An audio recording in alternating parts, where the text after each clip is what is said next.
Hello student, हम लोग आज chapter 28 English medium MP board class 12 chapter number 28 government budget के बारे में हम लोग आज ये हमारा सेकंड पार्ट है। इसके पहले हम फर्स्ट पार्ट कंप्लीट कर चुके हैं। तो हम लोग सेकेंड पार्ट में आज क्या देखेंगे, फर्स्ट पार्ट में हम क्या देख चुके हैं और हम आज क्या देखेंगे उस पर डिस्कस कर लेते हैं। ये क्वेश्चन बैंक है जो कि गवर्नमेंट ने जो रिलीज किए थे, उसका इंग्लिश ट्रांसलेशन जो मैंने करके दिया है बेटा आप लोगों को, है ना। तो इसमें देखिए, हम फर्स्ट पार्ट में ये गवर्नमेंट बजट क्या होता है, बैलेंस बजट क्या होता है, डेफिसिट बजट क्या होता है, सरप्लस बजट क्या होता है, ये देख चुके थे, राइट। जीएसटी हमें समझना है तो हम इसमें अभी ही देख लेंगे जीएसटी क्या होता है, ठीक है। इसके बाद में हम देखेंगे, देखिए हमारा कंपोनेंट ऑफ गवर्नमेंट बजट ये हम कंप्लीट कर चुके हैं। फिर आज हम देखेंगे, मतलब इसी वीडियो में हम देखेंगे ऑब्जेक्ट ऑफ गवर्नमेंट बजट, ठीक है। रिसिप्ट, रेवेन्यू रिसिप्ट और कैपिटल रिसिप्ट में डिफरेंस आज ही सब कंप्लीट कर लेंगे अपन, है ना। ये चैप्टर पूरा सेकंड पार्ट में कंप्लीट हो जाएगा पूरा, ठीक है ना, आज ही, ठीक है। तो इसमें हम ये डिफरेंस देखेंगे। इसके अलावा एक और डिफरेंस है जो कि मेरे नोट्स में है। जिस तरह से ये रेवेन्यू रिसिप्ट और कैपिटल रिसिप्ट में डिफरेंस है, वैसे ही रेवेन्यू एक्सपेंडिचर और कैपिटल एक्सपेंडिचर में डिफरेंस है, जो हम देख लेंगे, ठीक है। इसके बाद में देखिए ये क्वेश्चन है कि बैलेंस बजट और अनबैलेंस बजट को डिटेल में समझाइए। 5 नंबर का ये क्वेश्चन 4 नंबर के हिसाब से आपको समझाना है। तो एक्चुअल में मैंने इसको काफी डिटेल में आप लोगों के लिए लिख दिया है ना। तो आप इसको रीड करके देख लीजिएगा जितना आप लिख सकें। इसको मैं ज्यादा नहीं समझाऊंगा क्योंकि 3 पॉइंट तो हम कल पढ़ चुके थे, है ना। बैलेंस बजट में क्या आएगा, सिंपल सा एक बैलेंस बजट है, और इम्बैलेंस में 2 चीजें आ जाती है, कौन सी, सरप्लस और डेफिशिएट, ठीक। ये डेफिशिएट बजट, तो मैंने यहाँ पर सरप्लस बजट भी लिख रखा है और डेफिशिएट बजट भी लिख रखा है। कोशिश करूंगा मैं, आज अपने पास टाइम रहा तो मैं इसको पूरा एक्सप्लेन कर दूंगा ताकि आपको इजीली समझ में आ जाए, है ना। और ये समझना भी जरूरी है कॉमर्स के स्टूडेंट के लिए कि इकोनॉमी में जो बजट होता है वो किस तरीके से होता है, ठीक है, ठीक है। इसलिए हम इस पे भी डिस्कस कर लेंगे। What are the characteristic of government budget, ये हम इसके गवर्नमेंट बजट का जो हमारा चैप्टर का फर्स्ट पार्ट है उसमें हम कंप्लीट कर चुके हैं। कैरेक्टरिस्टिक ऑफ गवर्नमेंट बजट हम कंप्लीट कर चुके हैं। तो कुल मिला के हमें एक ये वाला क्वेश्चन करना है, ठीक है, डिफरेंस करने हैं, 2 डिफरेंस करने हैं, और हमें ऑब्जेक्ट ऑफ गवर्नमेंट बजट करना है, ठीक है।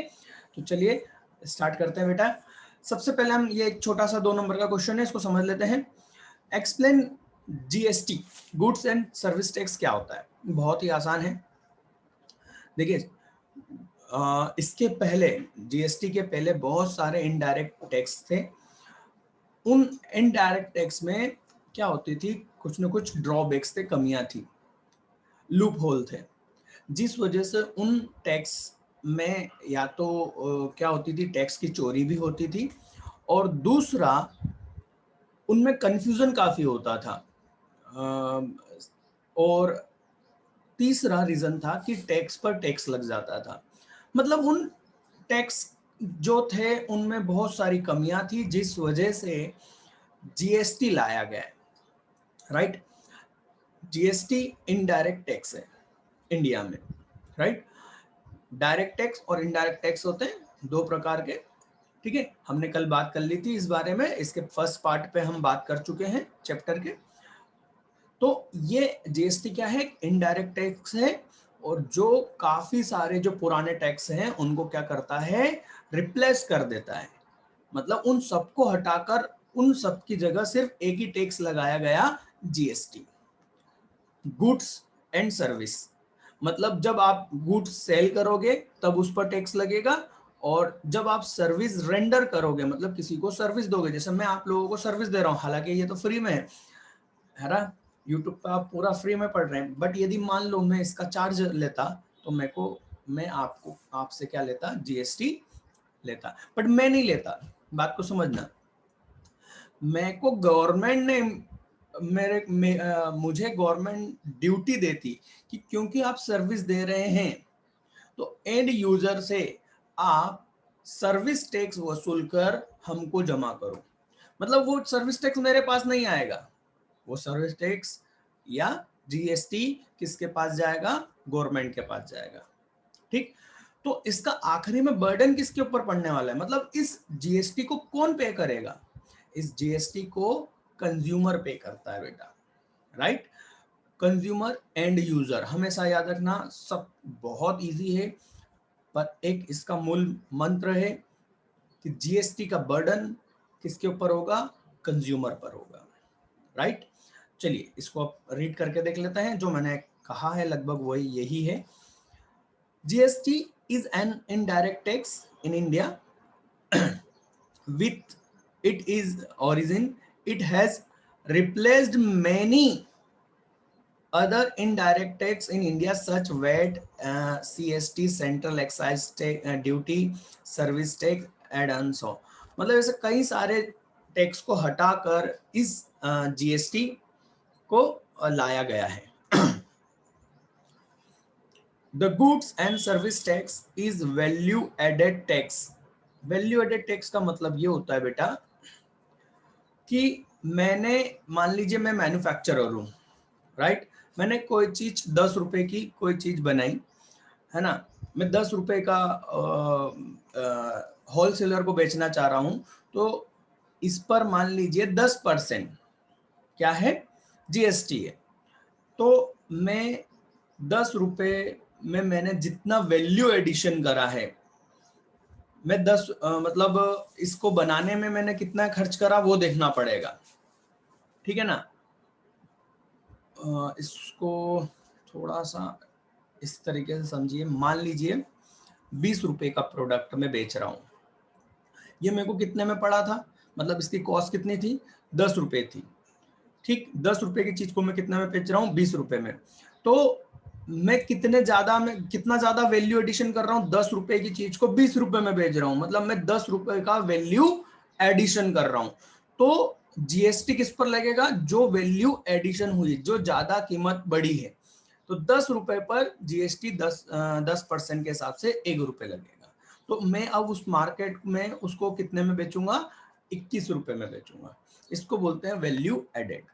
अब जिसने मेरे से 21 रुपए 20 रुपए में खरीदा, बात को समझना, वो इसको कितने में बेचना चाहता है, 40 रुपए में, राइट। तो उसने कितना मुनाफा कमाना चाह रहा है, वो कितना वैल्यू एडिशन करा उसने, 20 रुपए का, 20 रुपए में खरीदा और 40 में बेचना चाहता है, तो 20 रुपए का वैल्यू एडिशन करा। तो 20 रुपए का 10% कितना हो गया, 2 रुपए। तो वो क्या करेगा कि 2 रुपए टोटल टैक्स देना है, जिसमें से 1 रुपए वो टैक्स पहले ही दे चुका है, किसको, मुझे। और मैंने क्या करा है, मैंने वो टैक्स जीएसटी कलेक्ट करके किसको दे दिया, गवर्नमेंट को, राइट। तो जो जिसने मेरे से एक माल खरीदा था, गुड्स खरीदा था, वो ये कहेगा गवर्नमेंट को कि देखो मैंने वैल्यू एडिशन करा 20 रुपए का, और इस 20 रुपए के वैल्यू एडिशन में 2 रुपए का जीएसटी बनता है 10% के हिसाब से, जिसमें से 10 रुपए मैंने आपको पहले ही दे दिए हैं, ठीक है, 1 रुपए पहले ही दे दिए हैं, तो बाकी का बैलेंस 1 रुपए।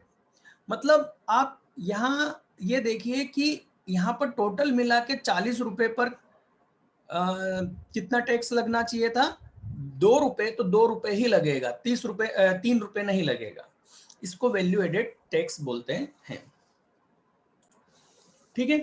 तो value added tax levied on most goods and service sold for domestic consumption. मतलब ये किस पर लगता है, डोमेस्टिक कंजम्पशन पर लगता है, फाइनली जो घरेलू उपयोग के लिए हम चीजें खरीदते हैं उस पर जीएसटी लगता है, ठीक है। The GST is paid by consumer, मैंने अभी बताया था एंड यूजर जीएसटी को पे करता है, ठीक।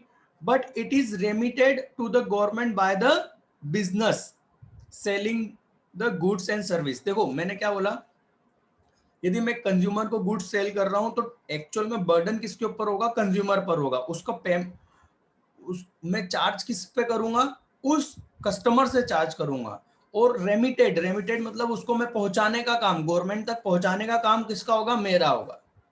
तो मेरी ड्यूटी, एक बिजनेस की ड्यूटी है गुड्स एंड सर्विस पर टैक्स वसूल करके गवर्नमेंट तक भिजवाने की, बट उसका फाइनल बर्डन मतलब जो उसकी कीमत चुकाता है वो कौन होता है, वो कंज्यूमर होता है। ठीक है, मेरे ख्याल से आपको इतना समझ में आ गया है।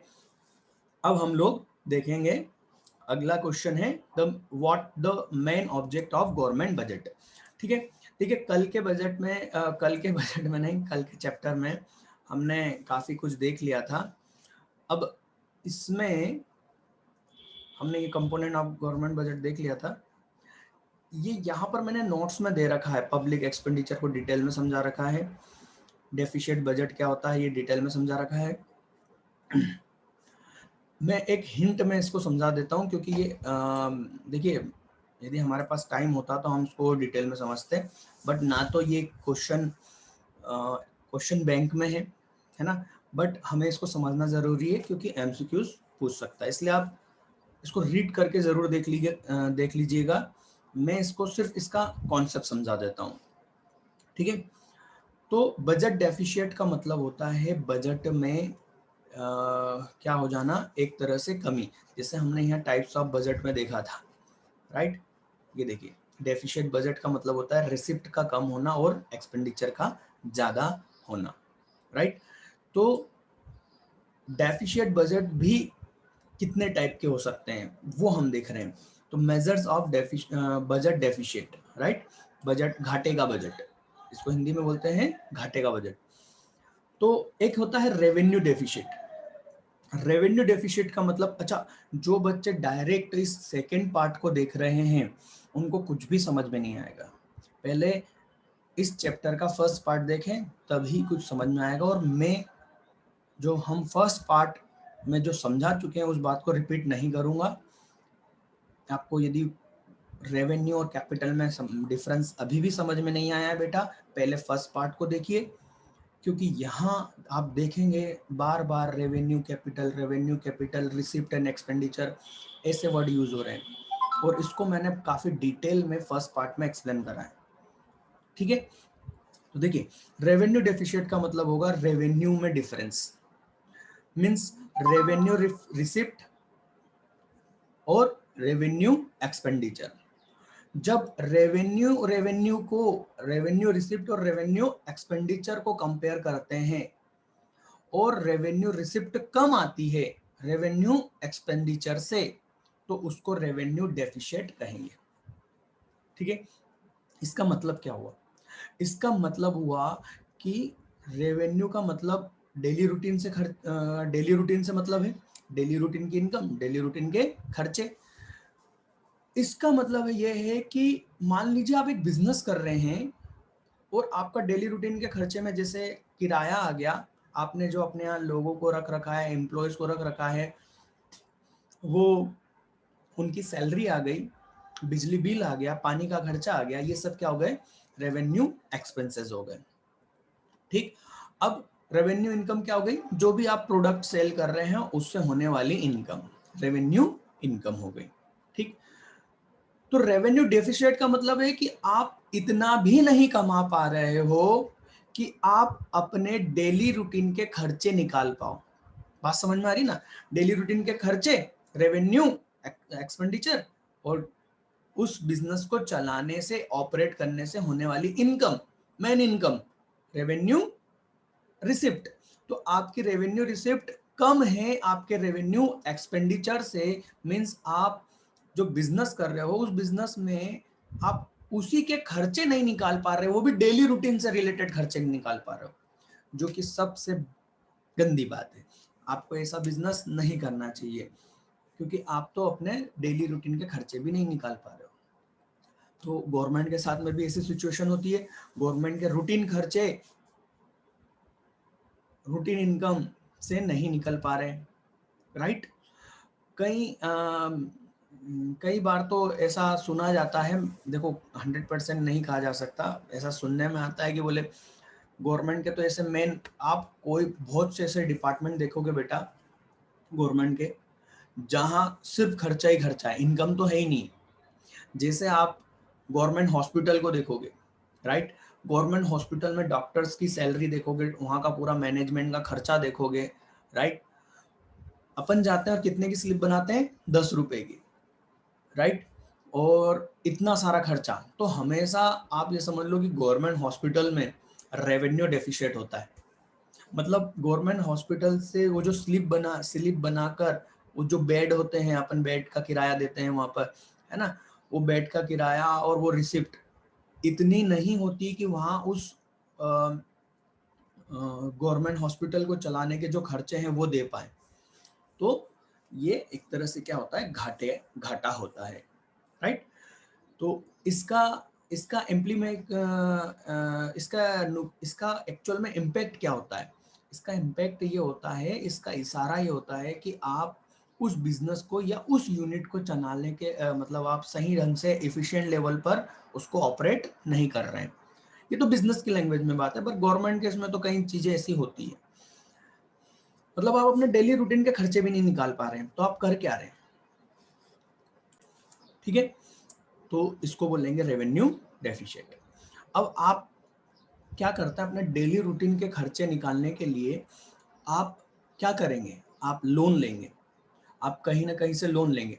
जब आप कहीं ना कहीं से लोन लेंगे तो आप एक चीज को समझिए, लोन लोन लेने से केवल पैसा नहीं आता बेटा, लाइबिलिटीज भी आती है। एक तो आपको नेक्स्ट ईयर उस लोन को रिपे भी करना है और उस पर इंटरेस्ट भी देना है। तो नेक्स्ट ईयर बड़ी ज्यादा समस्या बढ़ जाती है।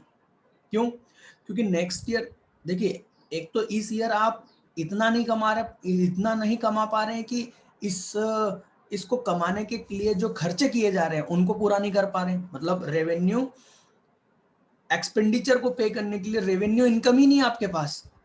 नेक्स्ट ईयर ये बर्डन और बढ़ जाएगा।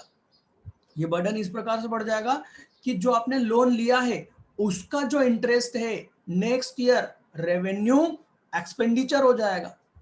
मतलब आपका अगले साल, इस साल लोन लेने का इफेक्ट समझो, इस साल लोन लेने का इफेक्ट ये होगा कि आपके नेक्स्ट ईयर में आपका रेवेन्यू एक्सपेंडिचर और बढ़ जाएगा।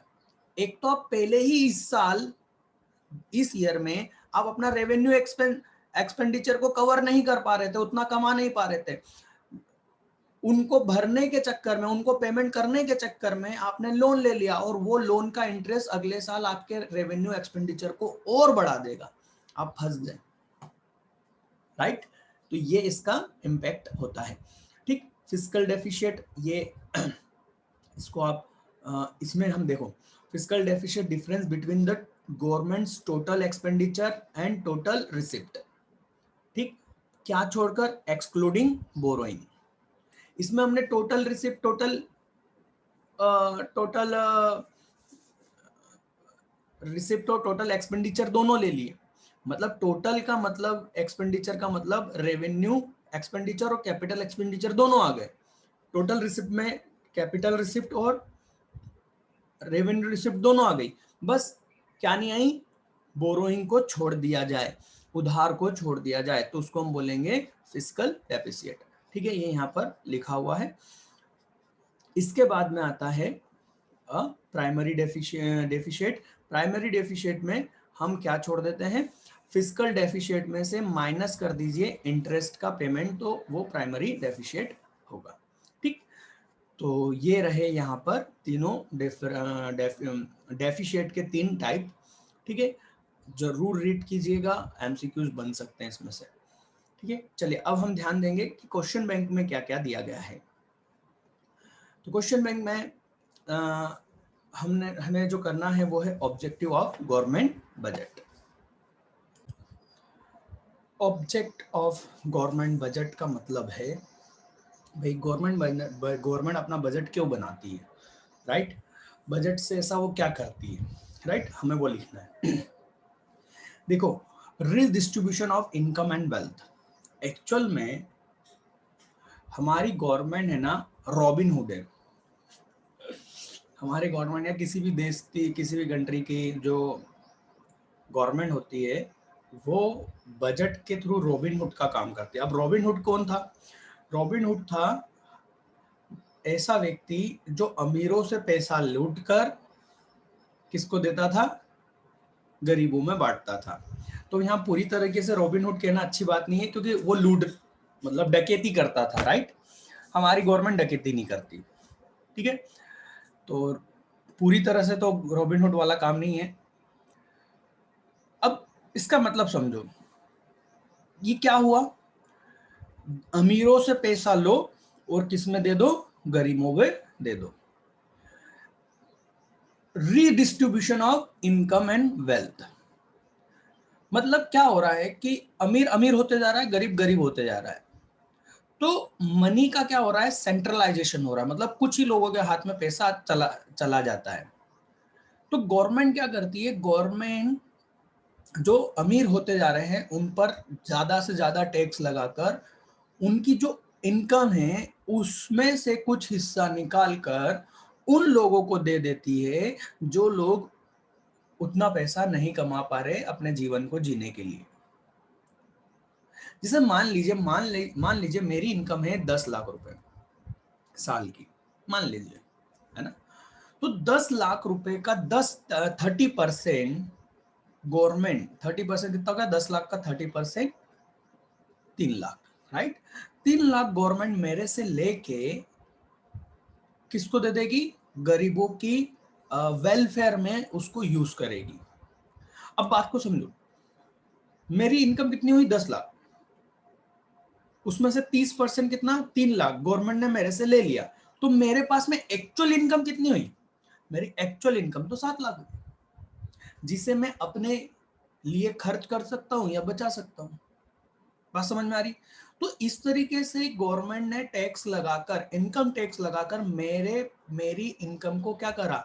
जो मेरे पास ज्यादा पैसा हो रहा था 3 लाख, एक तरह से, है ना, वो 3 लाख निकाल कर मेरे पास से लेकर ऐसी जगह लगा दिए, ऐसी जगह वेलफेयर में दे दिए जहां जरूरत थी। तो ये क्या हुआ? रीडिस्ट्रीब्यूशन, फिर से इनकम का और वेल्थ का डिस्ट्रीब्यूशन, ठीक है। चलो इसको रीड करके देखते हैं। Government through the physical tool ये budget, right, tools of taxation, इसके जो टूल्स है उसमें है taxation and transfer payment. Transfer payment क्या होता है? याद रखना, ट्रांसफर पेमेंट का मतलब होता है वन साइडेड।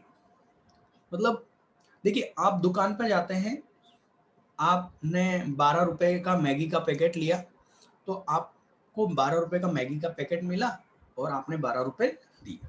मतलब ये टू साइडेड है एक्सचेंज, आपको कुछ मिला, आपने कुछ दिया। ट्रांसफर पेमेंट सिंगल साइड होते हैं, मतलब आप सिर्फ पेमेंट करते हो और आपको उसके बदले कुछ नहीं मिलता। जैसे कि दान करना, जब आप मंदिर में जाके दान करते हो तो आपको कुछ नहीं मिलता, आप बस अपनी तरफ से पैसे दे देते हैं। इसको बोलते हैं ट्रांसफर पेमेंट। गिफ्ट कर देना, तो आपको तो मालूम है आजकल एक नई राजनीति चालू हो गई है। कौन सी? फ्री वाली, हर चीज फ्री में देना। वो जो सब कुछ फ्री में दिया जाता है ट्रांसफर पेमेंट कहलाता है ना। लोन माफ करना, ब्याज माफ करना, और इसके अलावा भी बहुत सारी फ्री के पैसे देना, राइट, है ना। तो गवर्नमेंट इसके जरिए क्या करती है? इनकम को रिडिस्ट्रीब्यूट करती है, अमीरों से लेकर गरीब या मध्यम वर्ग में किसी भी। देखो हमारे इंडिया में तो मध्यम वर्ग को बहुत इग्नोर किया जाता है, ये तो सीधी सी बात है ना। गरीबों में बांट देना, ठीक है। तो being fair distribution of income, इसके जरिए वो क्या करती है? एक अच्छा सही तरीके का डिस्ट्रीब्यूशन करती है। Equitable distribution of income and wealth is a way to bring social justice. यदि आप इस तरीके से इनकम और वेल्थ का डिस्ट्रीब्यूशन करते हैं, इक्विटेबल मतलब बराबर लोगों में बांटते हैं, तो आप क्या कर रहे हैं? ये एक सोशल जस्टिस, वेलफेयर का एक सही तरीका है। फॉर दिस पर्पस, इसके लिए progressive tax structure is followed in India. ये क्या होता है भाई? प्रोग्रेसिव, प्रोग्रेसिव मतलब आप जितनी तरक्की करोगे उतना ज्यादा टैक्स, आप जितना कमाओगे उतना ज्यादा टैक्स। जैसे यदि आपकी इनकम 2,50,000 तक की है, आपको कोई टैक्स नहीं देना है, 1 साल की बात कर रहे हैं ना। पर यदि आपकी 2 लाख से 5 लाख के बीच में इनकम है, तो आपको 2 लाख से 5 लाख के बीच में 5% का क्या देना है, इनकम टैक्स देना है। ठीक, 5 लाख से ज्यादा आपकी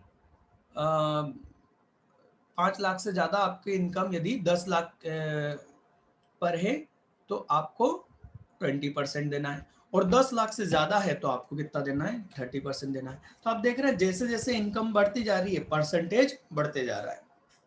और यदि आपकी इनकम 1 करोड़ से ज्यादा है, तो आपको इस पर एक सेज ड्यूटी, एक और प्रकार का टैक्स लगा दिया जाता है।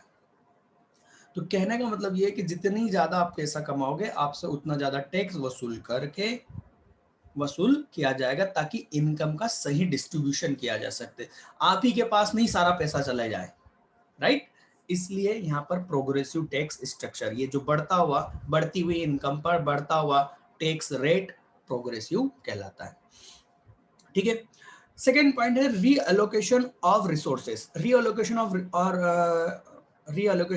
रिसोर्सेस का मतलब है कि जो पैसा है वो सही तरीके से सोशल वेलफेयर में यूज करना।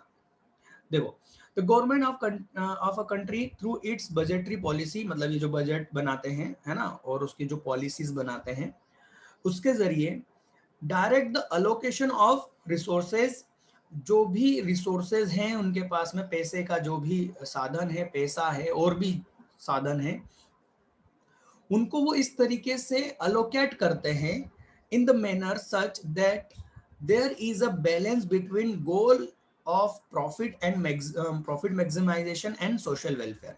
मतलब इस तरीके से अपने संसाधनों का उपयोग करता है इंडिया या गवर्नमेंट बजट के जरिए, ताकि वो ज्यादा से ज्यादा प्रॉफिट कमाने के साथ साथ ज्यादा से ज्यादा सोशल वेलफेयर भी कर सके सरके से। सबसे बेस्ट एग्जांपल है रेलवे इंडियन रेलवे। आपने देखा होगा एक ही ट्रेन है, ठीक, एक ही ट्रेन है, वो एक ही ट्रेन एक जगह से चलेगी, दूसरे जगह पहुंचाएगी, पर उस एक ही ट्रेन में 3 तरह के अलग अलग कैटेगरी के क्या हैं, जो कोचेज है, मतलब डब्बे, जिसको लोकल लैंग्वेज में हम बोलते हैं डब्बे हैं, कोच, राइट। एक जनरल का है जिसमें बहुत कम रेट पर आप बैठते हैं, फिर उसके बाद में आता है स्लीपर, फिर उसके बाद में आता है एसी। आप खुद सोचिए, ट्रेन एक ही है ना, बट अलग अलग इनकम के लोगों के लिए अलग अलग उन्होंने कर दिया। जनरल डब्बा जो होता है, उसमें तो ये समझो रेलवे को कोई फायदा ही नहीं होता है, सोशल वेलफेयर के लिए बना रखा है। तो गवर्नमेंट के खर्चे, रेलवे के खर्चे कहां से निकलते हैं, जो बेटा एसी में बैठते हैं ना। आप सोचिए, इंदौर से दिल्ली का खर्चा नॉर्मल 800 रुपए स्लीपर का है, और नॉर्मल शायद 300 रुपए, है ना। जनरल डब्बे का खर्चा कितना है, 300 रुपए, और स्लीपर का 800 के आसपास है ना।